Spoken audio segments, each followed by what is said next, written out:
Episode की starting में हम लीगॉन को देखते हैं जो तेयुल को गले लगा लेता है, जिससे वो काफ़ी ज़्यादा शॉक थी। वो उसे खुद से दूर कर पूछती है कि आखिर वो क्या कर रहा है। क्या आईडी देखकर भी उसे समझ नहीं आया कि वो कौन है। जिस पर लीगॉन कहता है कि तो वो इस दुनिया में थी। तेयुल उससे पूछती है कि आखिर वो कौन है, तुम्हारा नाम क्या है, और उसकी आईडी मांगती है। लीगॉन कहता है कि उसके पास कोई आईडी नहीं है। तेयुल उसे पूछती है कि फिर उसका नाम क्या है और वो कहाँ से आया है। लीगॉन कहता है कि वो किंगडम ऑफ कोरिया का राजा है और वो यहाँ टाइम और स्पेस के पोर्टल में से एक पैरेलल वर्ल्ड में पहुँच चुका है। पहले उसे बहुत कंफ्यूजन था, पर अब उसे ये बात पता चल चुकी है कि ये एक पैरेलल वर्ल्ड है। तेयुल को उसकी बातें बकवास लग रही थी, इसलिए वो उसे ट्रैफिक रूल वायलेंस करने और एक ड्यूटी ऑफिसर को विदाउट परमिशन टच करने के लिए अरेस्ट करके पुलिस स्टेशन लाती है, जहां रिकॉर्ड्स में लिखने के लिए वो उसका नाम पूछती है। पर लीगॉन उससे यही कहता है कि वो उसको नाम बता तो देगा, पर वो उसका नाम नहीं कह सकती क्योंकि वो एक राजा है। तेयुल उससे इरिटेट होकर उसका नाम गोदोंग रख देती है। वो लीगॉन का सारा सामान भी सीज कर लेती है, जिसमें उसे किंगडम ऑफ कोरिया के कुछ कार्ड्स और करेंसी नोट भी मिलते हैं, जिन्हें वो नकली समझ कर टेस्ट के लिए भिजवा देती है, और वो लीगॉन के फिंगरप्रिंट भी जबरदस्ती ले लेती है। दूसरी तरफ किंगडम ऑफ कोरिया में दाइमा भी काफ़ी ज़्यादा परेशान थी। जोयोंग भी सभी गार्ड्स के साथ मिलकर लीगॉन को ढूंढने में लगा था, जहां बैम्बू फॉरेस्ट में उसे लीगॉन के घोड़े के पैरों के निशान मिलते हैं। घोड़े को लेकर जाने से पहले लीगॉन ने एक गार्ड से कहा था कि वो रैबिट हुडी वाले पर्सन को ढूंढने जा रहा है। ये बात जोयोंग को बता दे। जोयोंग उन गुंडों से मिलने जाता है जो उस रैबिट हुडी वाले पर्सन के पीछे थे। वो जोयोंग को बताते हैं कि वो एक लड़की है लूना, जो उनके पैसे लेकर भागी थी। जोयोंग पुलिस से उस लड़की को जल्द ढूंढने के लिए कहता है। लीगॉन जेल के अंदर था और वो बैठने के लिए एक कुर्सी मंगाता है क्योंकि वो राजा साहब है, ज़मीन पर तो बैठ नहीं सकते। तभी वहाँ पर एक पुलिस ट्रेनी जोयोंग सो पाता है और ये पैरेलल वर्ल्ड के जोयोंग का हमशक्ल है। लीगॉन उसे देखकर काफ़ी खुश था क्योंकि वो उसे जोयोंग समझ रहा था और अपने पास बुलाता है, और उसकी हरकतें देखकर लीगॉन समझ जाता है कि ये जोयोंग नहीं बल्कि उसका हमशक्ल है। तेयुल को फॉरेंसिक से कॉल आता है, जहां उसे ये बात पता चलती है कि लीगॉन के फिंगरप्रिंट्स उसके देश के किसी भी व्यक्ति के फिंगरप्रिंट से मैच नहीं हो रहे। ये सुनकर तेयुल हैरान थी, पर फॉरेंसिक ऑफिसर उसे कहते हैं कि हो सकता है लीगॉन कोई मिसिंग चाइल्ड हो, तो उसके डीएनए के कुछ सैंपल्स ले लेना। तेयुल लीगॉन को उसका मुंह खोलने के लिए कहती है ताकि वो उसके सलाइवा के सैंपल ले सके। लीगॉन उससे कहता है कि वो उसकी फिंगरप्रिंट से उसके बारे में कुछ पता नहीं लगा पाई क्योंकि वो इस दुनिया में एग्जिस्ट ही नहीं करता। जिस तरह से वो इस दुनिया में एग्जिस्ट नहीं करता, उसी तरह से तेयुल उसकी दुनिया में एग्जिस्ट नहीं करती। बस उसे 25 साल पहले उसकी एक आईडी मिली थी जिस पर उसकी तस्वीर थी।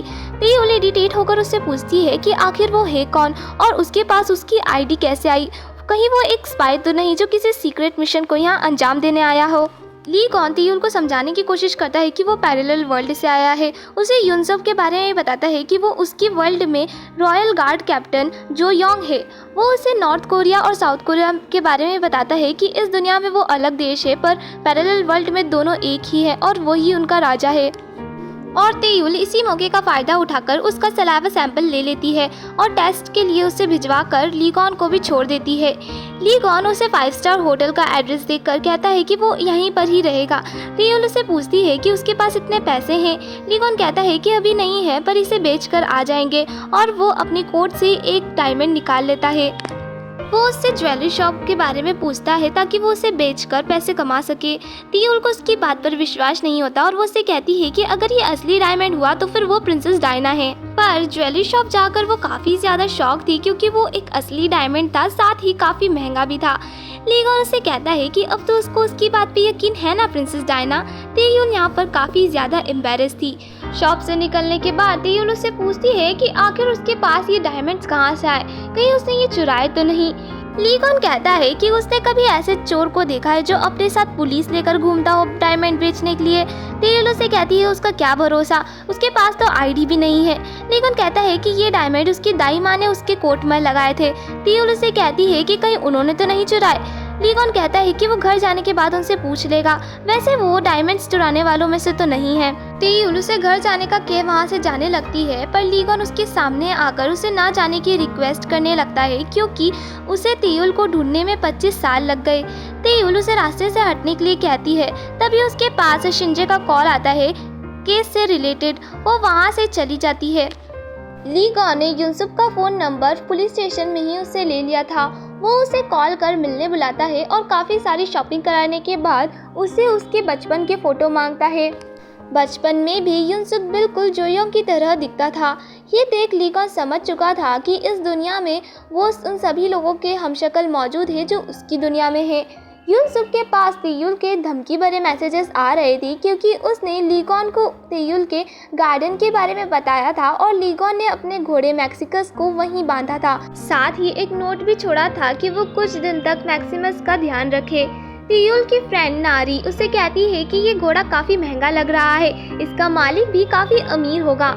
तेयुल ली गॉन को मिलने बुलाती है। अगर वो 10 मिनट में उसके पास नहीं पहुंचा तो वो उसके घोड़े को बेच देगी। ली गॉन तुरंत ही उसके पास आता है। तेयुल उससे पूछती है कि आखिर उसने उसके घोड़े को उसके घर पे क्यों छोड़ा। ली गॉन उससे रिक्वेस्ट करता है कि वो कुछ दिन तक उसके घोड़े का ध्यान रखे। तेयुल उससे कहती है ये उसकी प्रॉब्लम है, वो उसमें कुछ नहीं कर सकती। ली गॉन उससे कहता है कि वो उसके घोड़े को खाना खिला देगा, साथ ही नहला भी देगा, बस वो कुछ दिन तक उसका ध्यान रख ले। तेयुल उससे कहती है कि वो सिर्फ तब तक उसको रखेगी जब तक उसकी डीएनए रिपोर्ट नहीं आती। नेक्स्ट डे ली गॉन तेयुल को कॉल करके बार बार परेशान कर रहा था अलग अलग चीज़ों के लिए। तेयुल अपना काम भी नहीं कर पा रही थी। अब हम लीरिम को देखते हैं जो अभी भी रिपब्लिक ऑफ कोरिया में था। यहाँ पर भी इसने बहुत सारे चिली चमचे बना लिए थे। लीरिम ने इस दुनिया के ली गॉन के हमशक्ल की माँ जियोंगहे को भी नहीं मारा था। तेयुल अपनी ड्यूटी को ख़त्म करने के बाद घर आती है। वो मैक्सिमस के लिए कैरेट्स लेकर आई थी बट वो उसके हाथ से नहीं खाता। वो ली गॉन को कॉल करती है जो कि लाइब्रेरी में था। वो लाइब्रेरी पहुंचती है, वहाँ युनसुक भी था और उसे बताता है कि पता नहीं ली गॉन को क्या हो गया है, वो कल से बुक्स ही पढ़े जा रहा है। असल में ली गॉन यहाँ की हिस्ट्री के बारे में जान रहा था। तेयुल उसके सामने आकर बैठ जाती है। तभी उनके आसपास की लड़कियां गॉसिप करने लगती है कि कहीं वो उसकी गर्लफ्रेंड तो नहीं, क्योंकि वो सब ली गॉन को ही देखने के लिए वहाँ बैठी थी। तेयुल ये देख ली गॉन से बात करने के लिए उसे रेस्टोरेंट ले आती है। तेयुल खाना खाना शुरू करती है पर ली गॉन नहीं खा रहा था। पूछने पर वो बोलता है मैं बिना टेस्ट करवाए खाना नहीं खा सकता, अगर इसमें जहर हुआ तो वो मर जाएगा, तो वो जो अब कहेगा वो उसके आखिरी शब्द होंगे। तेयुल कहती है बोलो क्या कहना है। ली गॉन कहता है थैंक यू फॉर एवरीथिंग, खास करके तुम इस दुनिया में एग्जिस्ट हो। वो खाना खाना शुरू कर देता है जो कि उसे काफ़ी अच्छा लगता है। तेयुल उसे लाइब्रेरी में जाने का कारण पूछती है तो ली गॉन उसे बताता है कि उसके देश की हिस्ट्री थोड़ी अलग है और उसे किंगडम ऑफ कोरिया की हिस्ट्री के बारे में बताने लगता है। तेयुल उस सबको मनगढ़ंत कहानियाँ समझ लेती है और उसे एक नॉवेल राइटर समझती है। ली गॉन उसे पूछता है कि आखिर उसे उसकी बातों पर यकीन क्यों नहीं है। तेयुल उसे कहती है कि ये सारी बातें पैरेलल वर्ल्ड से रिलेटेड ये सब कहानियों में ही अच्छी लगती है। वो उसकी मदद सिर्फ तब तक कर रही है जब तक उसके डीएनए रिपोर्ट्स नहीं आती। ली गॉन उसे पूछता है कि अगर उसे उसकी बातों पर यकीन नहीं है तो फिर वो उसकी हेल्प क्यों कर रही है। तेयुल उसे कहती है क्योंकि वो एक अच्छी पुलिस ऑफिसर है और उसके सिटीजन्स की हेल्प करना उसकी जिम्मेदारी है। ली गॉन पूछता है कि क्या और कोई कारण नहीं हो सकता उसकी हेल्प करने का। यहाँ पर तेयुल चुप रहती है। ये सीन यहीं से ही कट हो जाता है। हम किंगडम ऑफ कोरिया में देखते हैं कि जो योंग ली गॉन को ढूंढने की हर मुमकिन कोशिश कर चुका था। अब हम रिपोर्टर सनी को देखते हैं जो कि पैरेलल वर्ल्ड में तेयुल की फ्रेंड नारी की हमशक्ल है। उसे रॉयल पब्लिक अफेयर ऑफिसर से इंटरव्यू का कॉल आया था। तभी वहाँ जोयोंग भी आ जाता है। वो उसके कैमरा की फ़ोटो देने के लिए कहता है क्योंकि उस बोट कंपटीशन वाले दिन वो वहाँ फ़ोटोज़ और वीडियोस ले रही थी। हो सकता है उन फोटोज़ से हुडी गर्ल लूना के बारे में कुछ पता चल सके, पर उसके कैमरा में तो सिर्फ जोयोंग की ही फ़ोटो थी। एक्चुअली सनी को जोयोंग पर क्रश है। जोयोंग उनसे उन सभी फ़ोटोज़ को ईमेल करने के लिए कहता है कि शायद फ्यूचर में उन सभी फ़ोटोज़ का उसको काम पड़ सके।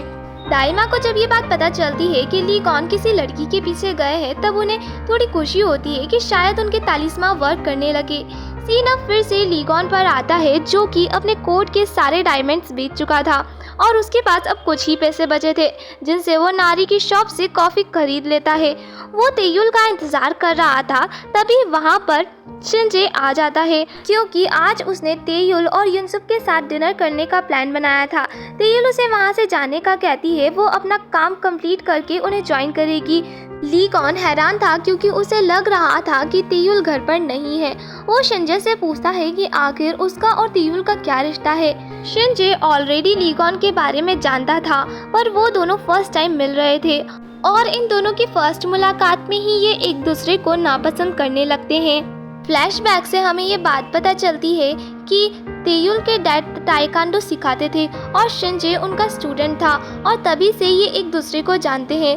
फ्लैशबैक एंड होता है। तेयुल डिनर में जाने के लिए निकलती है पर ली कॉन को देखकर हैरान होती है। ली कॉन भी उसके साथ आने के लिए कहता है पर वो उसे अपने साथ ना आने के लिए कहकर वहाँ से चली जाती है।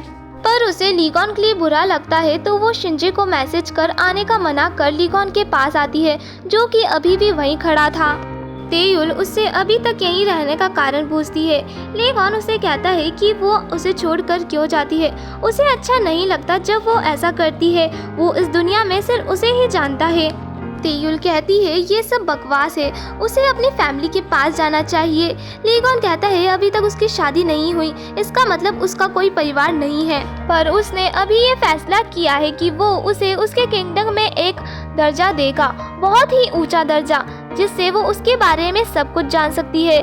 तेयुल उससे पूछती है कि आखिर वो कौन सा दर्जा है। ली कॉन उससे कहता है रानी का दर्जा।